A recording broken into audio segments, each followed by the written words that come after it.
I have come here to chew bubblegum and kick ass, and I'm all out of bubblegum. Welcome back, my friends. I am Brian, and you are Chords and Notes Nation. Thank you so much for joining me wherever you are, whenever you are, and thank you for your patience. I know I promised that I would try to get these Mafra reactions out every Friday. It was a busy work week for me. My body was beat up. I put on a lot of miles, got a lot accomplished, but sometimes you come home on a Friday and you're beat. And I had it in my mind to do this for you last night, but I want to do it when I'm fresh so I can give you the best that I can at that moment. All right. The song is Impose. The band is Bad Omens. Obviously, this is Mafra covering it. Yes, I listened to it prior to starting this. So, I have a few thoughts on the original song, but I want to listen to Mafra and what she does with it. So let's get started and talk about it afterwards.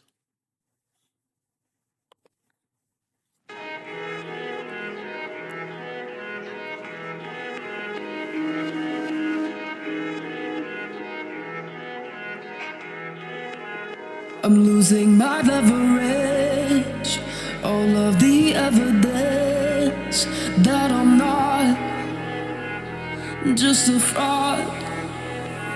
Too deep in my head again, won't let nobody in, no matter how hard they knock. And the head goes sit alone in a prison made of bone. Oh, I hate it, but it's home for me. And every place I'm on my toes, still I feel like I impose. It's okay to let me go if you need. What's it say about me if I run away without you when I fall asleep? And in your head I'm always gonna stay. What's it say about me if I never change and I push everyone away? On borrowed time, you know I can't repay.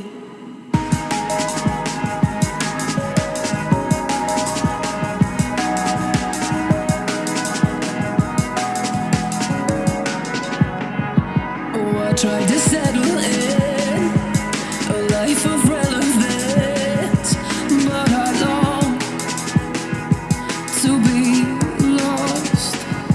And I tried to sever it, walk to the precipice, into the sound of our loss. And the rain goes sit alone in a present made of bone. Oh, I hate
Wow.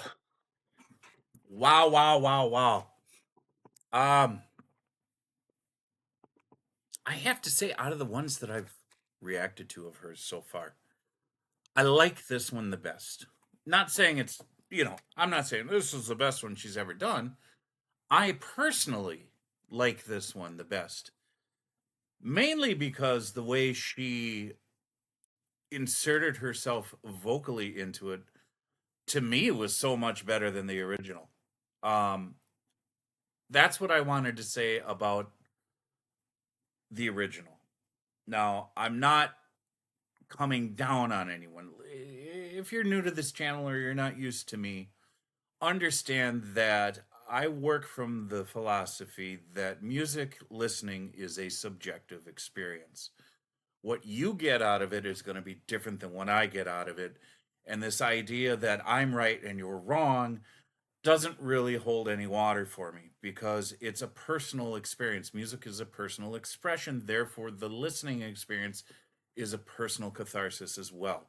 So the things that impact me are going to be the things that impact you differently, or there's going to be, variations and differences, and that's okay. We're safe. This is a safe space for that sort of thing. And there's some people out there that don't get that concept and they become very offended when the reactor or somebody doesn't agree with them and their point of view, and it's nonsensical. So where I'm at with this, I listened to the original, and I'm going to say this is well, I wanted to say it as gently as possible because I really am not here to offend anyone, but at the same time, I'm Gen X. We're the mess around, find out generation. Um, I could not stand the original vocals. It was too emasculated the way he sang it, and I mean, it like overall it was good, but the original, I can't stand that type of singing where it's lazy singing or it sounds like it's lazy singing where you're not enunciating the words very well. There's this style of singing, I don't know when it started, but it's sort of like the melody, let's slide up and down um in the scale, and when we do that we're going to round our words off and we're sort of just going to emphasize the the sound rather than the word itself, you know what I mean? um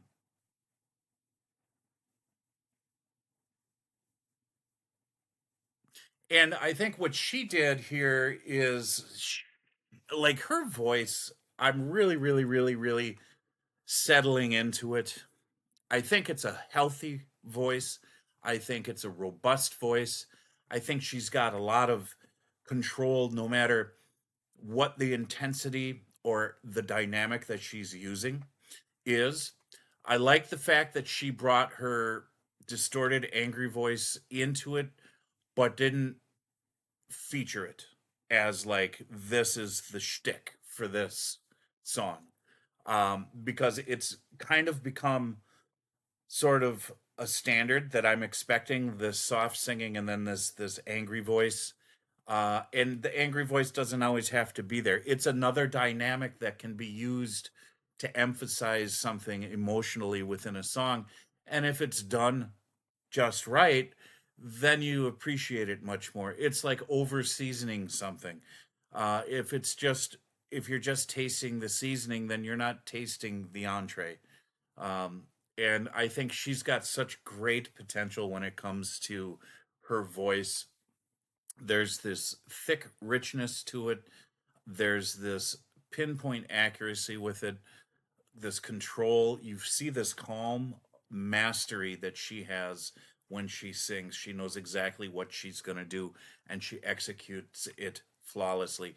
Even when she gets to the angry voice, that's not an easy thing to do just because of the way that it sounds and the way that she applies it, almost sort of weaving it in simultaneously with this clean tone. Uh, like there's two voices singing simultaneously. It's really quite the fascinating soundscape to take in.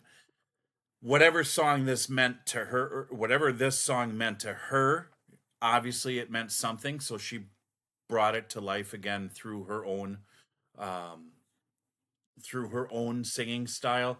I went over the lyrics, and to me, it just seems like this is a song about insecurity, losing your leverage. You know, I won't let anybody in, no matter how hard they knock, and their echoes sit alone in a prison made of bone. Oh, I hate it, but it's home for me. In every place, I'm on my toes, and I still feel like I impose. That's the big part where I'm like, okay, when do you feel like you're imposing on someone else? Is when you're sort of insecure about the situation or the relationship or whatever the case may be.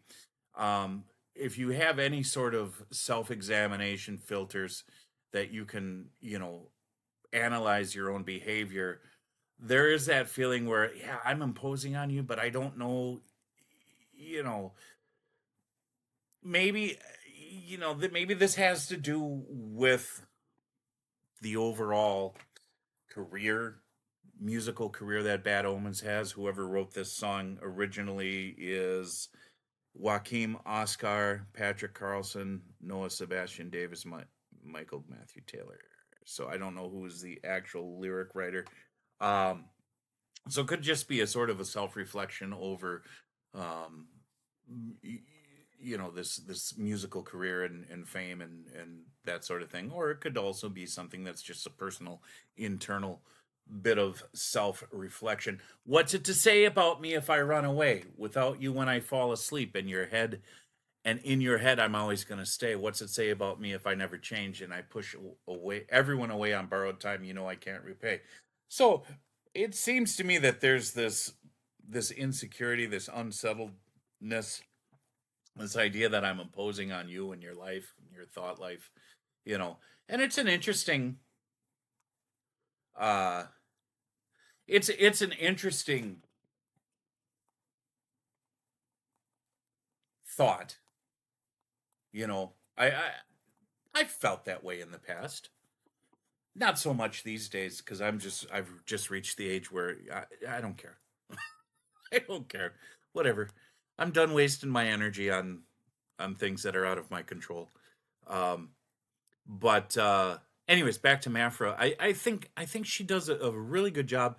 Her song selection is interesting. Again, like in the last one, I'd like to see her expand that a little bit more. She's just getting started, so there's time, and who knows which direction she's going to go.